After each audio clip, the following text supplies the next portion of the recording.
Vamos abrir nossas Bíblias em João 14. Eu queria já pedir para o slide já ficar no ponto, colocar a primeira imagem, que tem o título do nosso sermão. E eu fiz aí quase que um versinho, né? Cristo sustenta quem nele confia. Esse é o tema, é o título do nosso sermão. E às vezes a gente vê essa frase de forma despercebida e a gente fica assim, eu estou cansado de saber que Cristo sustenta, né? É só confiar nele. Só que quando vem a tempestade, só que quando vem o desafio, a gente, por mais que esteja cansado de saber, a gente tem dificuldade de como confiar nele e em que circunstância, de que forma eu tenho que confiar nele, quem é ele, né? Ou seja, do que ele é capaz para que ele me dê toda essa segurança e para que eu possa entender que ele me sustente. Então o texto de João 14, do verso 1 até o verso 14, é uma palavra de consolo. Vamos ler então? Eu leio, os irmãos acompanham. Não se perturbe o coração de vocês. Creiam em Deus, creiam também em mim. Na casa de meu pai há muitos aposentos. Se não fosse assim, eu lhes teria dito: vou preparar-lhes lugar. E se eu for e lhes preparar lugar, voltarei e os levarei para mim, para que vocês estejam onde eu estiver. Vocês conhecem o caminho para onde eu vou. Disse-lhe Tomé: Senhor, não sabemos para onde vais. Como então podemos saber o caminho? Respondeu Jesus: eu sou o caminho, a verdade e a vida. Ninguém vem ao Pai a não ser por mim. Se vocês realmente me conhecessem, conheceriam também o meu Pai. Já agora vocês o conhecem e o têm visto. Disse Filipe: Senhor, mostra-nos o Pai, e isso nos basta. Jesus respondeu: você não me conhece, Filipe. Mesmo depois de eu ter estado com vocês durante tanto tempo, quem me vê, vê o Pai. Como você pode dizer, mostra-nos o Pai? Você não crê que eu estou no Pai e o Pai está em mim? As palavras que eu lhes digo não são apenas minhas, pelo contrário, o Pai que vive em mim está realizando a sua obra. Creiam em mim quando digo que estou no Pai e o Pai está em mim. Ou pelo menos creiam por causa das mesmas obras. Digo-lhes a verdade: aquele que crê em mim fará também as obras que tenho realizado, fará coisas ainda maiores do que estas, porque eu estou indo para o Pai, e eu farei o que vocês pedirem em meu nome, para que o Pai seja glorificado no Filho. O que vocês pedirem em meu nome, eu farei. Esta é a palavra de salvação para nós nesta manhã. Glórias a ti, Jesus. Vamos orar. Senhor Deus, meu Pai, estamos diante da tua palavra, do teu santo livro aberto, e que agora teu Espírito Santo possa atuar em nossos corações e mentes, e possa iluminar-nos em direção a toda a verdade que é Jesus Cristo, a verdade que vem do Senhor. E agora te pedimos, Senhor, que afasta de nós toda distração, toda tentativa de repelir a palavra, de contrapor, e que eu, como servo aqui, Senhor, seja usado pelo Senhor, não para falar nada do homem, nada de mim, mas que eu esteja apenas sendo um escravo teu, para transmitir tão somente a tua palavra. Senhor, repreenda o inimigo de nossas almas, repreenda, Senhor, a nossa carnalidade, a nossa vaidade, e que estejamos devidamente aqui, cativos à tua presença, cativos à tua vontade, e totalmente atentos ao que o Senhor quer falar conosco. Que seja uma manhã de encontro transformador com o Senhor, que o Senhor possa nos aperfeiçoar, nos corrigir, nos moldar, nos ajustar em direção ao teu bom propósito. Em nome de Jesus que nós oramos, amém. Queridos, pode passar o slide, por favor, para colocar já a introdução. A gente fez algumas introduções já na semana passada, e o Evangelho de João, ele é um evangelho que tem um objetivo claro, já desde o início, de deixar as pessoas provocar as pessoas tomarem uma decisão. Até porque o evangelho, de maneira geral, os evangelhos, eles já são assim: ou você crê, ou você não crê. Mas o Evangelho de João, ele dá um despertamento um pouco mais direto quanto a essa decisão de crer ou não crer. Não, como eu disse na semana passada, não tem como você ficar neutro diante do que é exposto acerca de Deus, acerca de Jesus, no Evangelho de João. E o Evangelho de João, então, ele foi escrito, eu já falei semana passada, reforço aqui como a título de revisão, né? Ele foi escrito por João, por volta mais ou menos do ano 50 a 90, e ele tem um propósito, que é descrito no capítulo 20, verso 30 e 31, que está na tela. Acompanhe comigo esse capítulo 20, 30 a 31. Jesus realizou na presença dos seus discípulos muitos outros sinais miraculosos que não estão registrados neste livro, mas estes foram escritos para que vocês creiam que Jesus é o Cristo, o Filho de Deus, e crendo tenham vida em seu nome. Então esse é o objetivo de João expresso. Registrou muitas ações e milagres de Jesus, e outros não foram registrados, e os que ficaram registrados é para que quem lendo o texto, lendo o Evangelho, possa então ter vida no nome dele, crer nele. Esse é o propósito de João. Pode passar, por favor. E temos aí uma divisão que a gente está fazendo didaticamente nesse estudo de João, que termina hoje por força da conferência que haverá na semana que vem, com uma temática nova e complementar a essa temática que estamos trabalhando.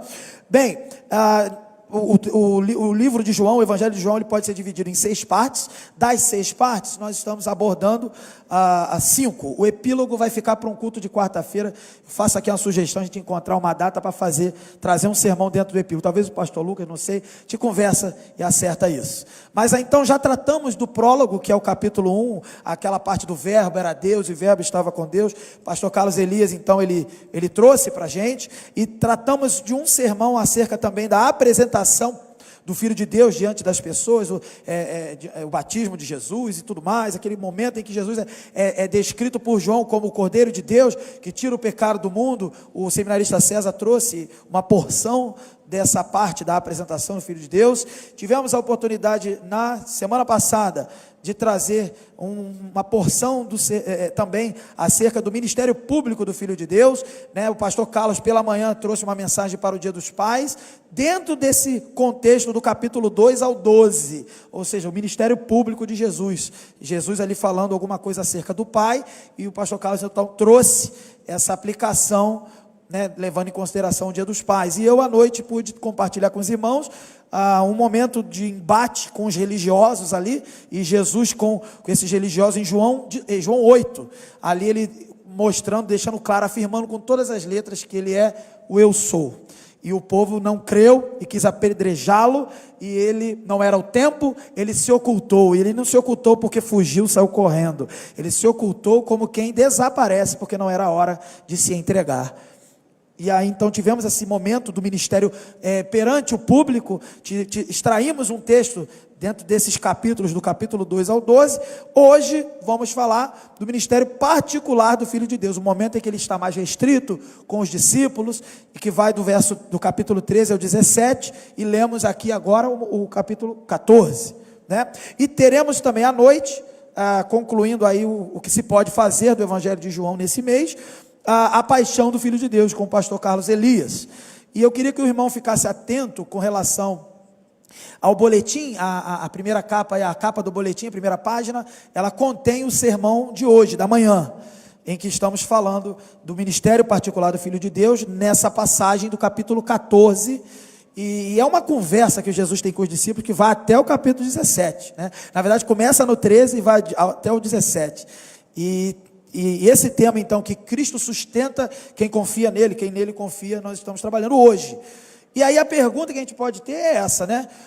Ele sustenta pessoas que estão bem e pessoas que estão mal, e há momentos que estamos bem e há momentos que estamos mal. E o contexto desse texto que lemos agora, do capítulo 14, é o contexto da celebração da Páscoa judaica. Ele está com um encontro particular com os seus discípulos. Pode passar o próximo slide, né, que já vamos avançar aí. Ele está com um encontro particular com esses discípulos para a celebração dessa Páscoa, e esse encontro vai no texto do 13 ao 17, como eu disse, e é nesse momento que Jesus, inclusive, por exemplo, lava os pés dos discípulos, né? Ele desmascara Judas, o traidor, ele celebra a ceia, que a gente vê isso nos evangelhos sinóticos, né? Mateus, Marcos e Lucas. Deixa também um novo mandamento no capítulo 13, um novo mandamento vos dou, amem-se uns aos outros como eu vos amei. Ele também, afirma que Pedro vai negar ele 3 vezes. É tudo nessa conversa particular. E Jesus, ele dá muitas outras orientações. Ele vai falar da sua partida, que é o texto que nós estamos tratando aqui. Ele vai confortar os discípulos nesse texto, para não ficarem perturbados, né? Ele vai afirmar, por exemplo, que é o único caminho, nós vamos ver aqui, para Deus. Ele fala do envio do Espírito Santo nessa conversa.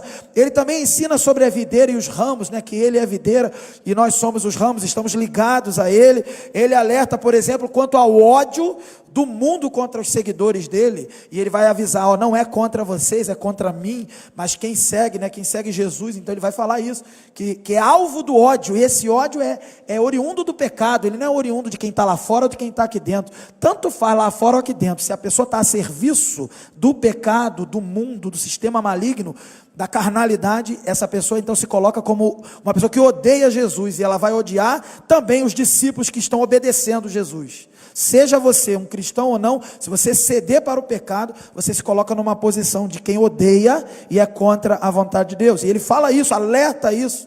Isso também nos conforta, porque quando a gente passa, quando a gente é o alvo, ou parece que a gente é o alvo do ódio, não somos nós que somos odiados, é Cristo. Isso nos conforta. E ele fala disso, ele explica inclusive a obra do Espírito Santo, como ele vai desenvolver essa obra, e ele vai finalizar no capítulo 17, orando pelos discípulos, não apenas pelos discípulos, mas também pelos demais crentes, e todos que ainda haveriam de crer. Ele ora por mim e por você. No capítulo 17, Jesus ora por quem crê no nome dele, e essa é uma oração sacerdotal, espetacular, maravilhosa, para a gente confiar mesmo e ter segurança nele.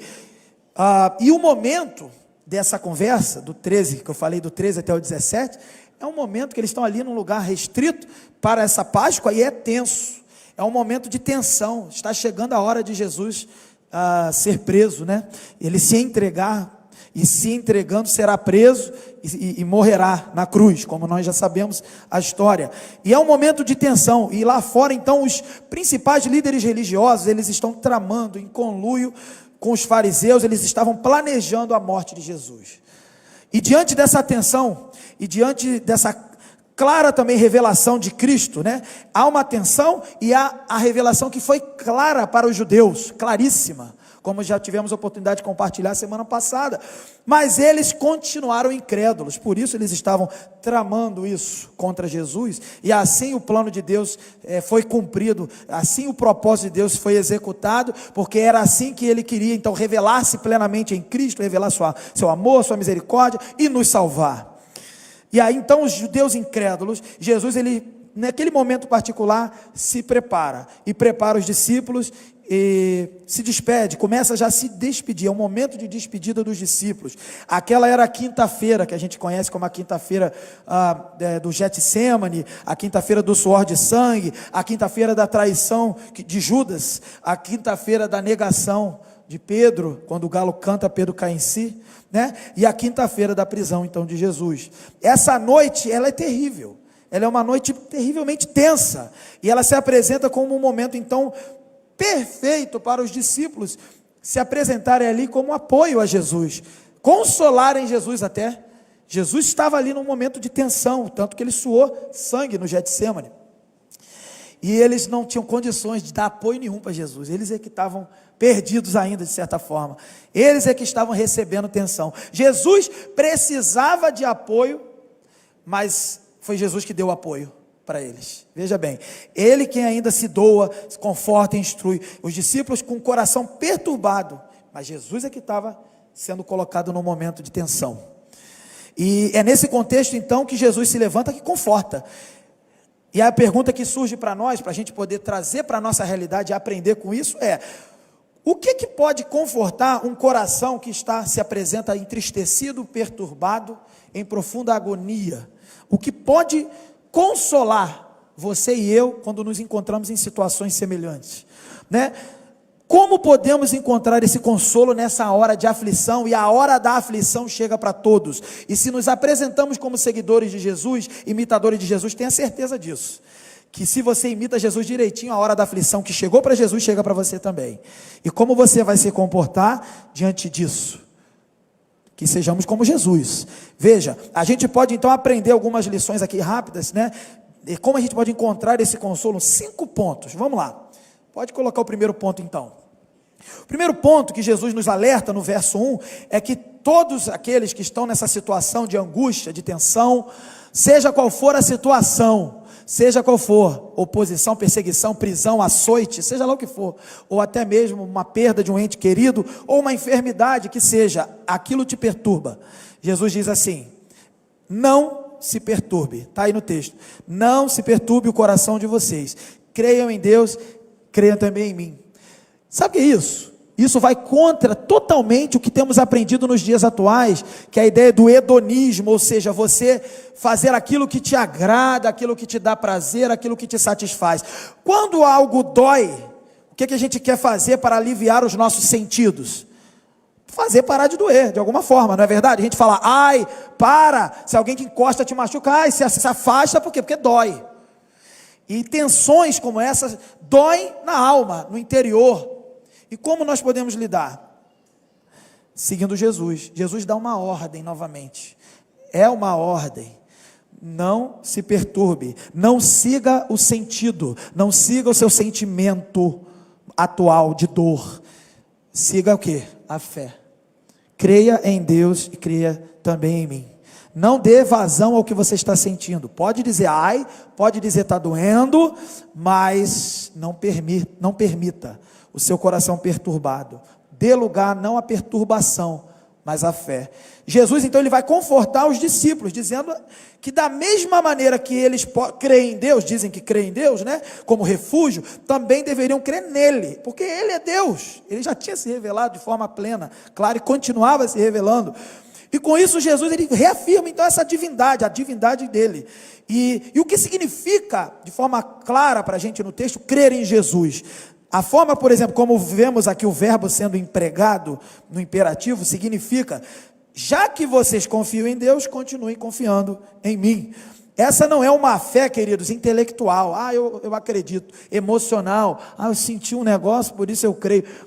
Esse tipo de fé intelectual, emocional, é uma fé que não sustenta, que acaba, esgota e não salva. Esse tipo de fé é uma fé que até os demônios têm em Jesus, diz lá em Tiago, e eles tremem diante de Jesus, e obviamente eles não têm salvação, mas a fé que precisa ser empregada é a fé salvífica, é a fé que não é abalada, é a famosa fé, a fé que traz paz, e paz que excede todo o entendimento, não apenas essa paz que excede todo o entendimento na tribulação, mas fé também que nos apazigua com Deus, que nos torna pacificados com Deus. Então veja, uma pequena fé desse tipo, salvífica, o grão de mostarda que Jesus fala, lembra disso? A fé do tamanho do grão de mostarda. Uma pequena fé no grande eu sou, e ele disse que é o eu sou no capítulo 8, vale mais do que uma fé num objeto, uma grande fé que você possa ter no objeto errado. A fé natural, esse tipo de fé que não é a fé correta, ela não é fé necessariamente em Jesus, a pessoa confia no tamanho dessa fé, então ele não tem fé em Jesus, ele tem fé na fé, ele tem fé assim, eu tenho uma grande fé, que Jesus vai fazer acontecer, então essa grande fé, você está confiando porque ela é grande. A fé salvífica não precisa ser grande, tem que ser, precisa, pelo menos ser do tamanho do grão de mostarda. Se você confiar no tamanho dessa fé, você não confiou no tamanho do Deus, mas no tamanho da fé, e essa fé não é salvífica. Portanto, crer em Jesus não é sentir, é ser abastecido pela sua palavra, ser transformado e confortado pelo Espírito Santo, que ali Jesus diria, mais à frente, que enviaria. E assim você está sustentado, e você olha para todos os lados, e está tudo desmoronando, mas você continua firme, porque o que te fortalece é Jesus. Você tem fé, uma fé salvadora naquele que salva. E veja, ele diz assim, confiar, assim, a gente entende assim, o sentido é esse, confiar no Pai e também no Filho é crer e confessar e descansar nesse poder dele, na sabedoria, no amor e salvação divinos. É isso que significa o que ele falou, não se turbe, não se perturbe, é uma decisão, e você vai dizer, eu não vou me perturbar. É como o Salmo 43, que vai dizer assim, porque está abatido a minha alma, não é isso que fala lá? Porque te perturbas dentro de mim? É um exercício espiritual e também, de certa forma, intelectual, do salmista falando para si mesmo, se controla, espera em Deus, pois ainda o louvarei. É você trabalhar com as palavras bíblicas, e essas palavras que de fato sustentam. Não adianta, querido, você procurar qualquer outra técnica, artimanha. A técnica humana, ela ajuda didaticamente, mas ela não entra no profundo da alma e traz cura para ninguém.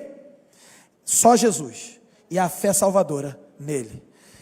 E então essa fé que é a cura para o coração perturbado, ela está dizendo isso aqui para a gente, ó, é isso que Jesus falou lá e fala para a gente hoje. As crises, meus irmãos, vêm, os problemas aparecem, mas continuem crendo em mim.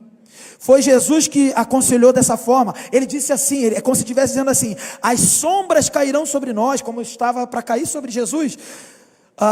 As sombras cairão sobre nós, a perseguição virá, a cruz que era para Jesus inevitável, também para nós é inevitável na nossa realidade de seguidor de Jesus, mas continuem crendo em mim, é isso que ele está dizendo. As prisões e os açoites nos alcançarão, o sofrimento e a morte, queridos, vão nos apanhar em algum momento, mas continuem crendo em mim.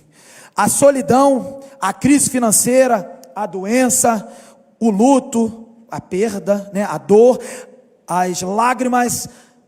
Eu diria que o luto nem é perda, é separação, porque temos tudo em Cristo, nós não perdemos nada, mas é separação, a dor da separação, né?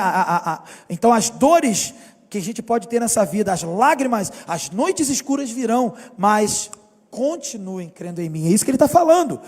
A cruz será terrível, os homens vão cuspir em mim, no rosto, e me pregarão nessa cruz, mas continuem crendo em mim. A fé em Jesus, queridos, é a verdadeira cura.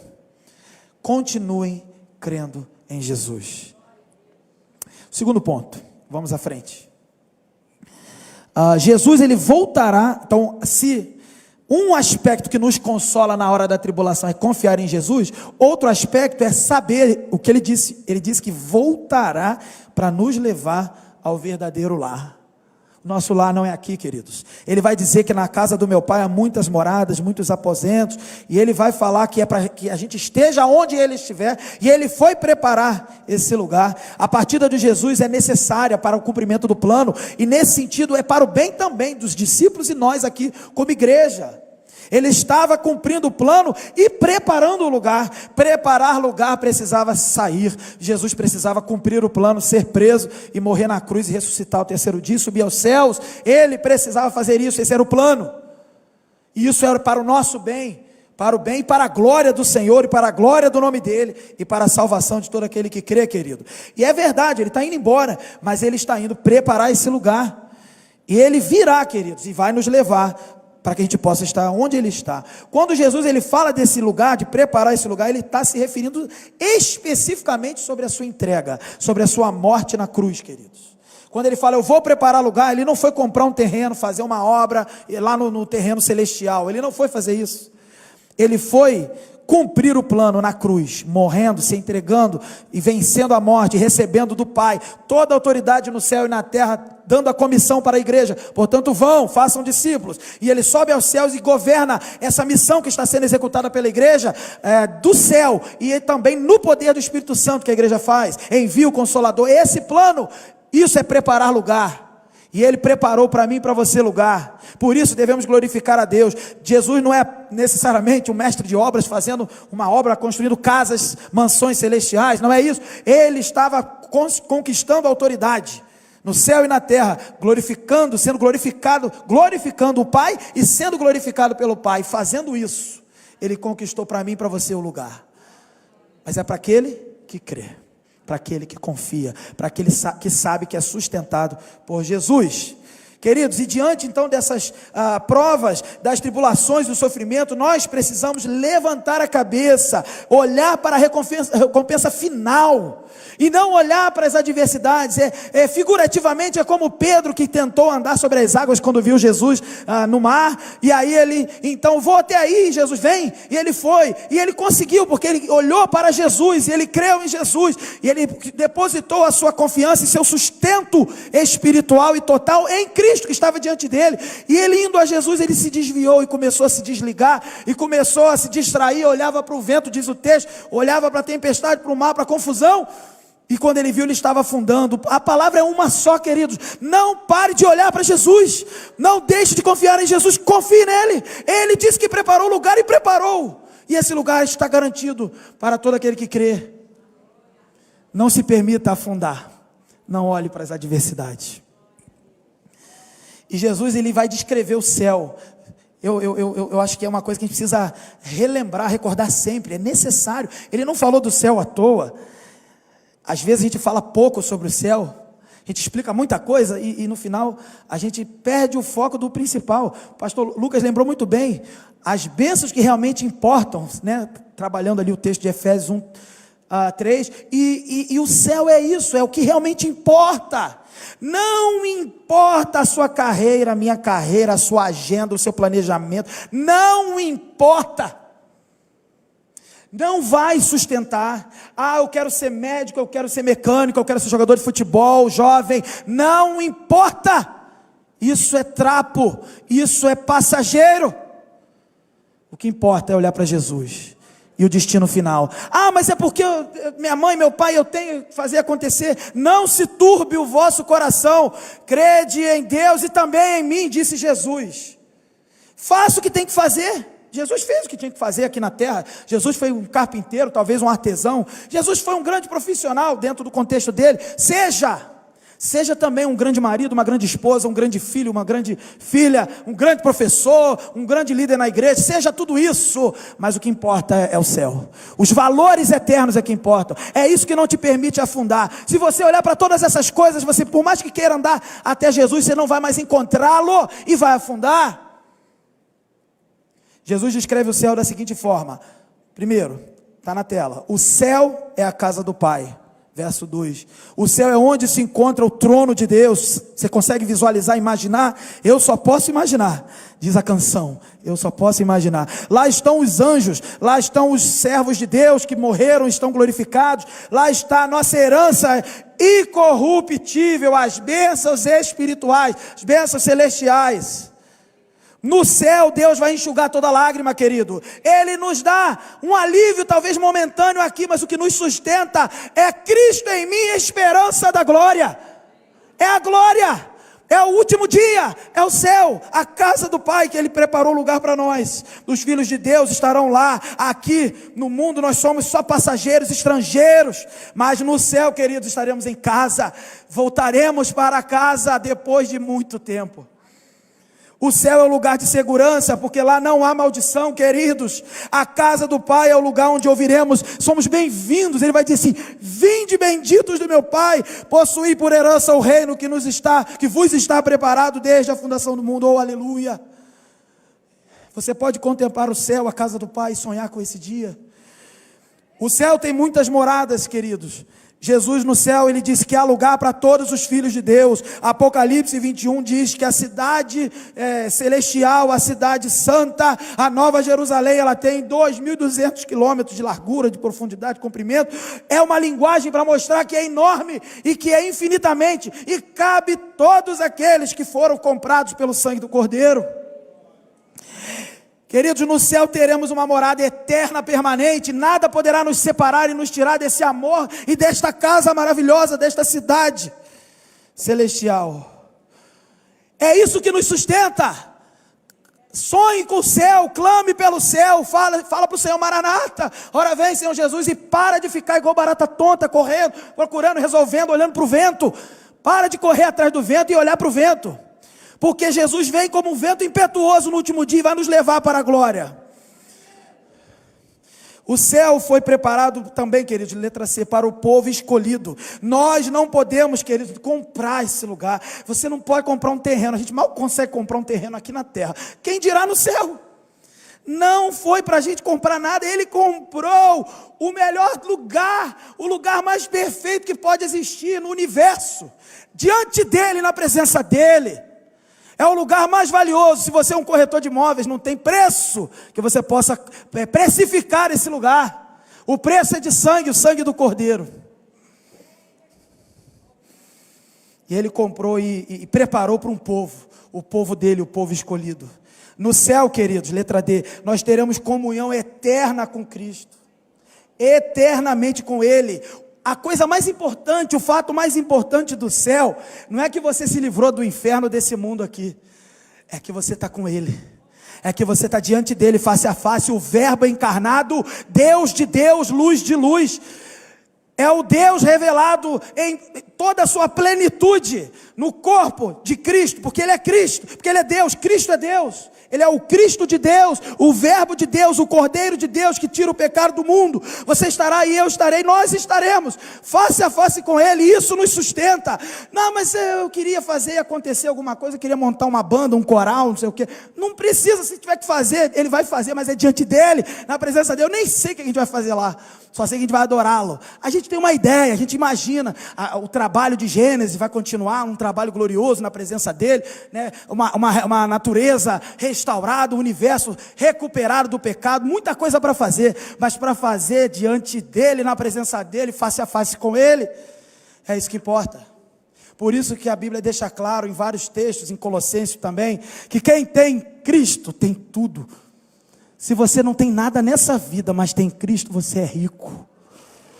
E se você tem tudo dessa vida, mas não tem Cristo, você é pobre, morto, nego, nu, cego. Oh Deus. Letra E. No céu teremos plena comunhão uns com os outros. No céu seremos uma só família, queridos. Um só rebanho, uma só igreja. A igreja do Cordeiro. Nós vamos nos relacionar não só com Cristo, mas entre nós. Em perfeito amor, não do jeito que vivemos. Tentando suportar, tentando controlar, porque queremos... A gente fica se acotovelando um no lugar do outro, querendo não sei o quê. E a gente tentando imitar Jesus, amar como Jesus amou, mas a gente está ali, ó, pá, encostando no outro, tentando arrumar um lugar. No céu não vai ter isso. No céu não vai ter isso. No céu nós vamos nos amar de forma perfeita. Nós não vamos disputar um lugar para sentar, nem para ficar de pé. Um lugar para fazer, para trabalhar ou para não trabalhar. Nós estaremos totalmente em perfeição com Jesus. E a pergunta que vem talvez seja essa, né? Quando que Ele volta? Pô, não quero logo isso, né? Quando que Jesus voltará? Jesus vai voltar de forma inesperada e não há uma data definida. Para Deus está definido, para a gente nada foi dito. Mas sinais foram passados para que estivéssemos preparados. Mas não, nem o filho, diz o texto bíblico, nem o filho sabe o dia nem a hora. Muitos serão, queridos, agora presta atenção, você está sonhando com o céu, mas presta atenção que há um alerta. Muitos serão surpreendidos porque não estarão vigiando. Mateus 25, de 1 até 11, diz isso. Muitos lamentarão por terem vivido despercebidos. Tranquilo, deixa a vida me levar. A vida vai te levar mesmo para o inferno. As pessoas não notarão até que ouvirão o toque da trombeta. E aí, meu irmão, será tarde demais. Como Jesus voltará? É a segunda pergunta que eu posso fazer aqui. Ele prometeu. Então, se Ele prometeu, Ele vai cumprir. Ele disse, eu voltarei. Agora, Ele vai dizer assim, venho sem demora, eis que cedo venho, vigiai, para que este dia não vos apanhe de surpresa. Jesus voltará pessoalmente e visivelmente. Querido, vai ser o evento mais espetacular da história. Todo olho verá. As nações vão se lamentar, os reis desse mundo serão destronados, todo olho verá, será o evento da história, será o dia do fim. A última palavra não vai ser do pecado, do mal e do sistema desse mundo. A última palavra vai ser sobre Deus, a última palavra vai ser de Jesus, o Verbo de Deus. O bem vai triunfar sobre o mal, a verdade vai triunfar sobre a mentira. Portanto, abandone o mal, abandone a mentira e agora clame por Jesus, apegue-se à verdade dele e vença com ele até o último dia. Ele virá e virá em breve, disse ele. E eu só consigo imaginar, sonhar com esse dia. O ímpio não vai prevalecer. Até quando o ímpio vai conseguir fazer as coisas? E a gente que serve a Deus fica sofrendo, né? Usei uma linguagem assim, né, atual, mas é uma linguagem para definir justamente o que a gente pensa. A gente passa a luta aqui, fica reclamando que o ímpio está se dando bem, porque mataram Jesus, e os ímpios se deram bem. Mas no último dia, o ímpio não vai prevalecer, ele vai ser disperso como palha. Não vale a pena ser ímpio, não vale a pena. seremos, se fôssemos ímpios, e se alguém aqui se encontra nessa situação, os ímpios serão dispersos como a palha.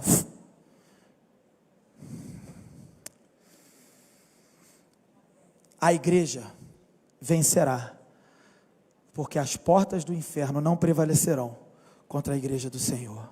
Queridos, quando a voz do arcanjo soar, quando a trombeta de Deus ressoar, Cristo vai aparecer nas nuvens como um relâmpago, com poder e muita glória. Oh, aleluia! Ele vai derrotar o anticristo, ele vai destruí-lo, ele vai com o sopro de sua boca, ele vai julgar as nações e vai lançar os ímpios, o diabo, o pecado, o dragão, a besta, no lago de fogo e enxofre. E isso podemos dizer, glória a Deus, ele vencerá sobre o mal. Então vamos receber um corpo glorificado como o dele, e subiremos com ele. E que consolo, queridos, é saber que não caminhamos para um fim triste, mas para um destino glorioso com ele.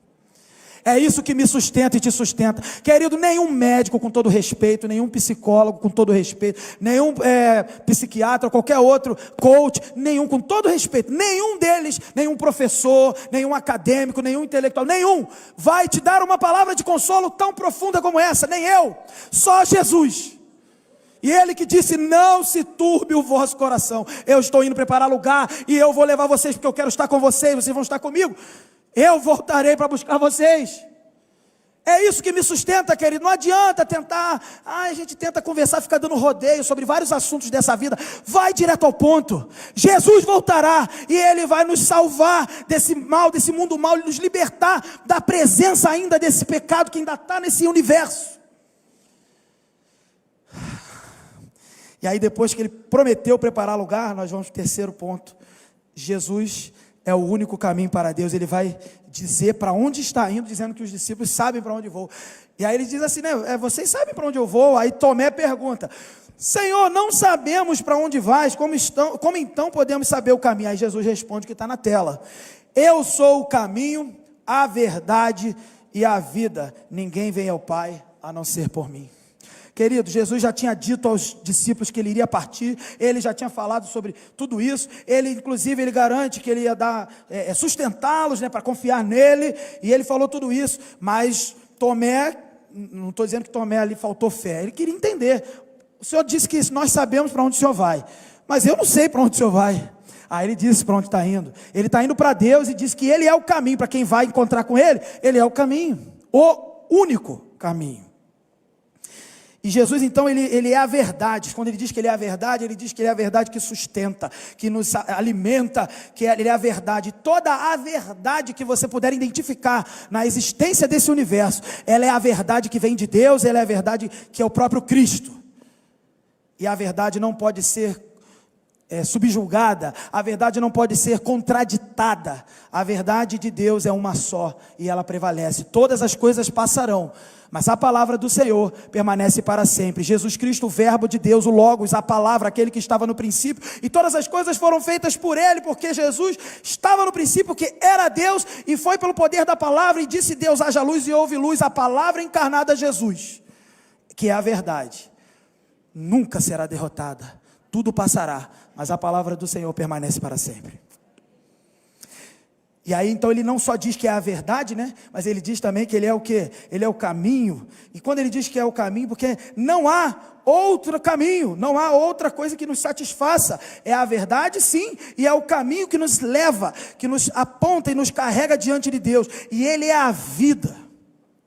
Ele é a vida de Deus. Jesus é o caminho para Deus, sim, porque ele é a verdade de Deus revelada, e ele é a vida de Deus.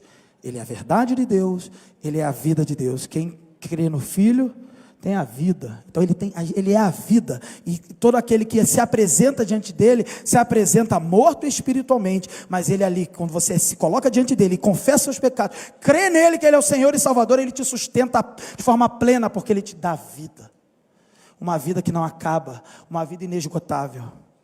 Inclusive, é como se ele estivesse dizendo assim, sigam-me, eu sou o caminho, a verdade e a vida. Não é possível andar fora do meu caminho, não é possível conhecer fora da verdade, não é possível viver fora da vida.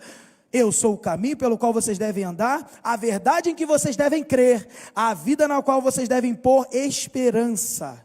Cristo em mim, esperança da glória. Eu sou o caminho inerrante, a verdade infalível, a vida infindável. É isso que ele está dizendo. Eu sou o caminho reto, a verdade absoluta que não pode ser alterada, a vida verdadeira, bendita, não criada, porque ele é eterno.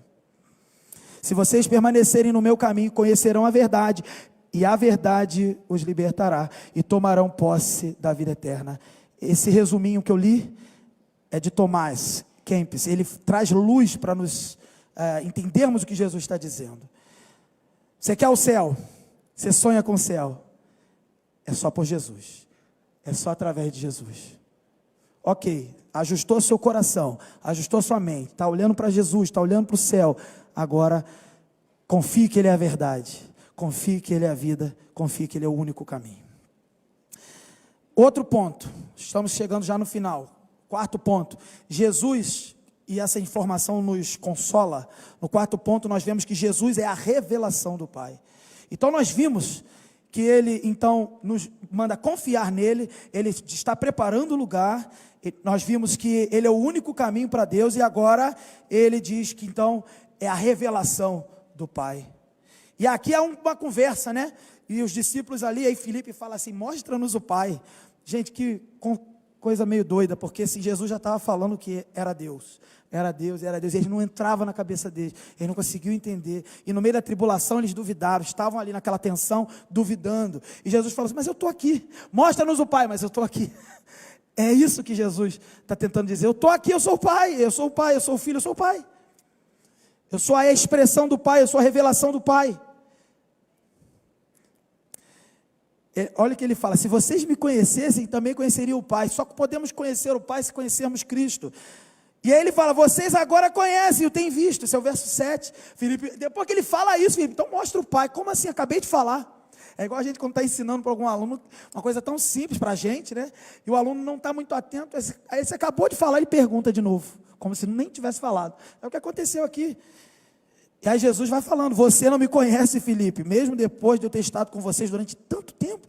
Quem me vê, vê o Pai. Como você pode dizer: mostra-nos o Pai? Você não crê que eu estou no Pai e que o Pai está em mim? As palavras que eu lhes digo não são apenas minhas. E aí ele vai falar então que ele fala da parte do Pai, e não só fala da parte do Pai, mas ele realiza obras. O Pai realiza obras através dele, e ele imita as obras do Pai, e isso é evidência suficiente de que ele é Deus. Ele e o Pai são um. E o texto continua, vai continuar com muitos aprofundamentos, vai falar do Espírito Santo também, e aí a gente vê um claro texto que nos ajuda a entender a doutrina famosa da Trindade. Fica aqui a dica para os irmãos aprofundarem também na IBD. Mas então Jesus, ele diz aos discípulos que conhecê-lo é conhecer o Pai. A expressão aqui é o seguinte: as expressões de Jesus vão nos ensinar algumas coisas, né?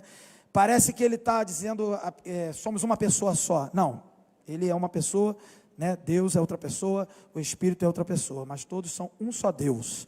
E nesse sentido, o primeiro aspecto que a gente aprende aí é que ele vai dizer que ele é a exegese do Pai, ou seja, a expressão do Pai, a externalidade do Pai. Jesus, ele havia afirmado, né? Ninguém jamais viu a Deus. O Deus unigênito que está ao lado do Pai foi quem revelou. Isso a gente vê no capítulo 1, verso 18.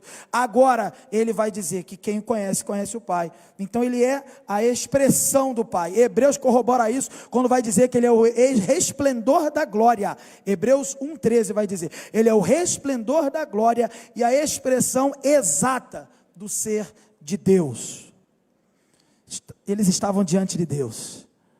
Eles estavam aprendendo, mas estavam diante de Deus. Por isso, querido, quando você se entender, compreender claramente que você está diante de Cristo, você está diante de Deus, e Deus te sustenta, e Deus não te permite ceder para a tribulação, Deus não te permite ficar perturbado, nem que você esteja indo em direção para a cruz e para a morte, como o próprio Cristo foi, nem que você esteja indo em direção ao açoite. Por isso que a igreja, ao longo dos séculos, desses 2 milênios, não pôde ser destruída, porque eles estavam olhando para Deus. As feras que comeram os servos de Deus na antiguidade, naquele coliseu, naquele espetáculo terrível, aquelas feras só comeram o corpo, mas o servo de Deus, ele está eterno com Cristo, ele prevalece com Cristo, a igreja prevalece e voltará com Cristo também, voltaremos todos juntos, ressuscitaremos e reinaremos com Cristo. Jesus é o porta-voz do Pai, letra B. Ele não apenas, ele é um com o Pai, no sentido de unidade apenas, mas ele também fala aquilo que o Pai fala, ele fala da parte do Pai. E ele faz as coisas do Pai, as obras que ele realiza, ele não as realiza somente por si mesmo, mas ele faz pelo poder do Pai. Isso nos ensina que nada que possamos fazer e devemos fazer tem que ser por nossa força, mas pelo poder do Espírito de Deus. E Jesus, ele age como Pai. A evidência absoluta é que entre Pai e o Filho, né, a unidade que há entre eles, o Filho realiza as mesmas obras do Pai. Em João 8, Jesus estava ali confrontado ali, né, ele estava no debate e até criticando, dizendo que os caras lá, os religiosos, estavam dizendo que eram filhos de Abraão. E ele disse: vocês não são filhos de Abraão, porque a obra de Abraão não é essa aí não. Essa obra que vocês estão fazendo aí é a obra do diabo, vocês são filhos do diabo. Agora Jesus se coloca aqui dizendo, ele tem as obras do Pai. Então quem reproduz, quem imita Cristo, quem segue no trilho de Jesus, tem as obras do Pai, pertence ao Pai. E é isso que Jesus está dizendo, confie que Ele é Deus, Ele tem a obra do Pai, e você como imitador seja assim também. Não se turbe o vosso coração, confie nele. Último ponto, e ainda, sabendo de tudo isso, a gente tem livre acesso para buscar o Senhor em oração, o Pai em oração. Ele aqui está falando das obras que nós, como igreja, os discípulos também, fariam, muito maiores que as de Jesus, no sentido não da natureza, mas da amplitude do alcance. Claro que a obra de Jesus é infinitamente superior, porque Ele nos preparou o lugar na cruz. Mas veja, na cruz e nos salvou, né? Mas veja, Ele está dizendo do alcance, da evangelização. O ministério terreno de Jesus foi restrito ali, né, na Judéia, talvez um pouquinho de Samaria ali, né, em Jerusalém e tal, entre os judeus, e um pouquinho da Samaria, um pedacinho, mas não chegou a fazer nem cosquinha ali na Samaria. Por quê? Porque isso ficou para os discípulos, os que iam continuar. E Jesus então disse, vocês podem pedir, porque será concedido. Mas o que será concedido? É isso que a gente precisa entender. Primeiro a gente precisa entender que para ser um seguidor de Jesus, para ser uma pessoa que está na tribulação, mas vence, essa pessoa tem que imitar a obra de Cristo. E imitar a obra de Cristo é fazer aquilo que Ele faria. E Ele só não fez muito mais, porque o plano era Ele subir. E Ele disse, porque estou indo para o Pai. Ele falou, não faço mais porque eu estou indo para o Pai. Mas vocês vão fazer. Vocês vão continuar. Então, a gente pode então confiar que a obra que a gente vai fazer, ela tem que ser feita confiando que Deus vai conceder. Não é qualquer coisa, não é pedir, Senhor, veja bem, não é errado pedir um carro, dinheiro, salário, carreira para o filho ter uma faculdade legal, não é errado. Mas isso, como a gente falou no início, isso não é nada. O que a gente tem que pedir é o que Jesus pediria, sinceramente, o que Jesus pediria. E essa declaração, então, ela às vezes é mal interpretada, mas não, nós podemos pedir. E a obra terrena de Jesus acontece na cruz, mas Ele, então, caminhou da cruz, e já os discípulos foram além da cruz, eles foram para a exaltação de Jesus. Jesus, ele estava restrito ao ministério terreno, concluiu ali na cruz, subiu aos céus.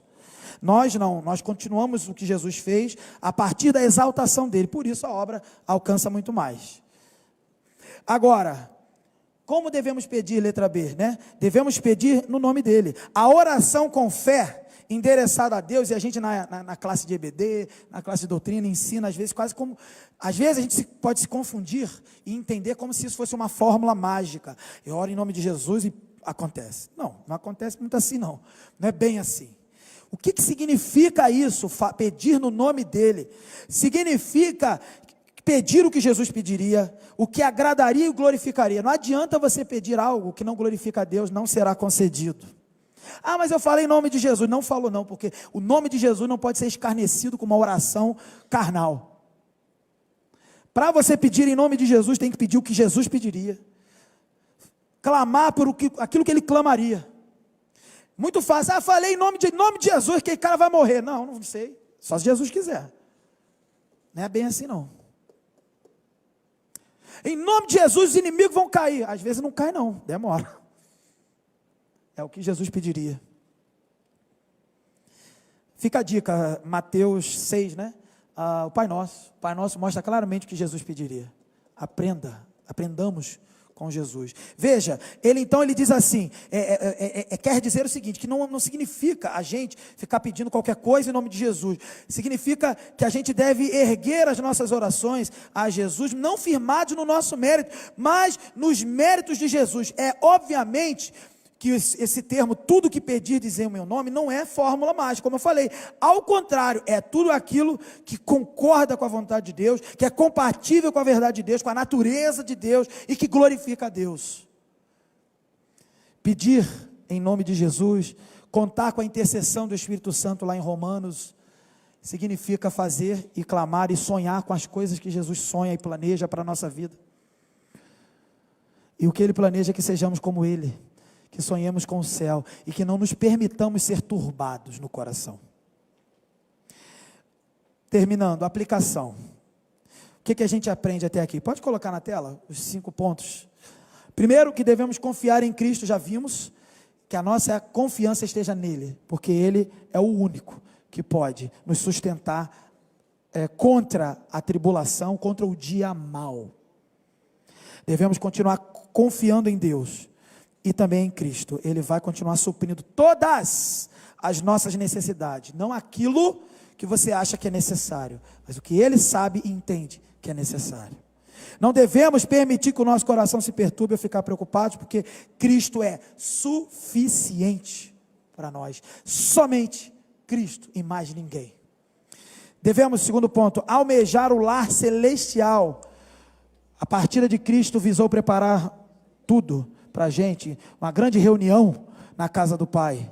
Por isso, os nossos sonhos e aspirações devem ser e apontar para esse destino. Eu quero ver, jovem, você não sonhar com o vestibular, você sonhar com o céu, você sonhar constituir uma família e ser como Cristo. Eu quero ver, adolescente, você não sonhar com coisas comuns desse dia a dia, nem com certas diversões que a gente pode ter nesse dia a dia, mas você sonhar com o céu. E é complicado, porque quando eu era adolescente, eu ficava assim, poxa, eu posso sonhar com o céu depois que eu casar e experimentar o sexo? Ainda tem isso, adolescente ficava meio assim, né? Curioso. Sonhe com o céu. A presença de Deus é melhor do que qualquer coisa boa desse mundo, boa mesmo, porque o sexo é bom no casamento. É melhor do que isso. É muito melhor.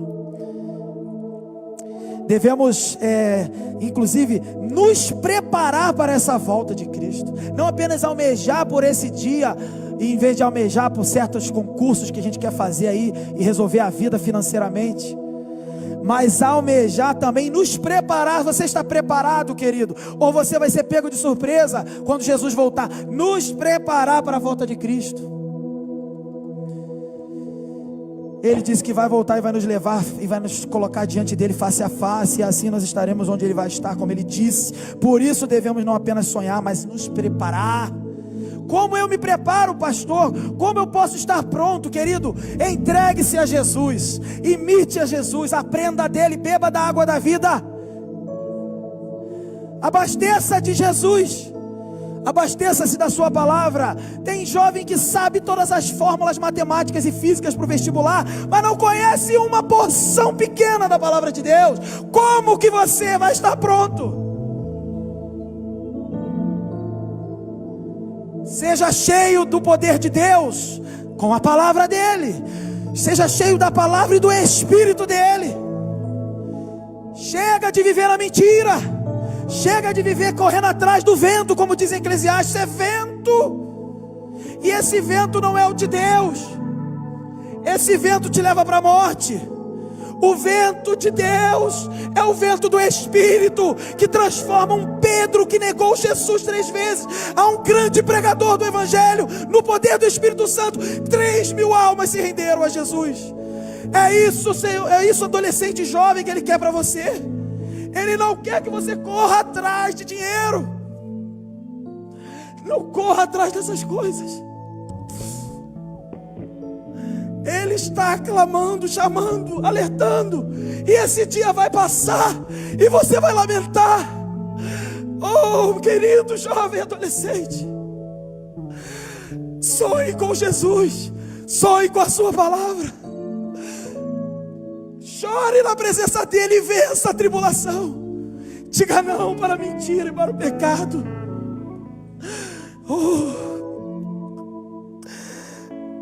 Prepare-se, Ele vem. E Ele vem nos buscar e nos aliviar de todo o sofrimento. Devemos confiar que Ele está agindo em nós. Ele é o caminho, a verdade. Ele está produzindo isso em mim e você. A verdade e a vida. Ele te leva para Deus. E por último, devemos ser aqui, enquanto sonhamos com esse dia, continuadores da obra dele. Continuadores, faremos coisas mais amplas, alcançaremos aqueles que ele ainda não tinha alcançado, pois trabalhou ali na região de Jerusalém e dos arredores. Mas ele te chamou e me chamou e disse: vão por todo mundo e preguem o evangelho, façam discípulos. Ah, pastor, eu não gosto de discipular, é muito chato. É chato porque a carne não quer as coisas de Deus. É chato por isso, querido. Mas se você se abastecer, de repente você vai olhar assim: legal, porque a tua natureza mudou, porque o Espírito falou no seu coração. É chato porque o pecado diz que é chato. É chato porque a mentira está falando. Mas o Espírito clama todos os dias e diz que é vida, e é vida de Deus.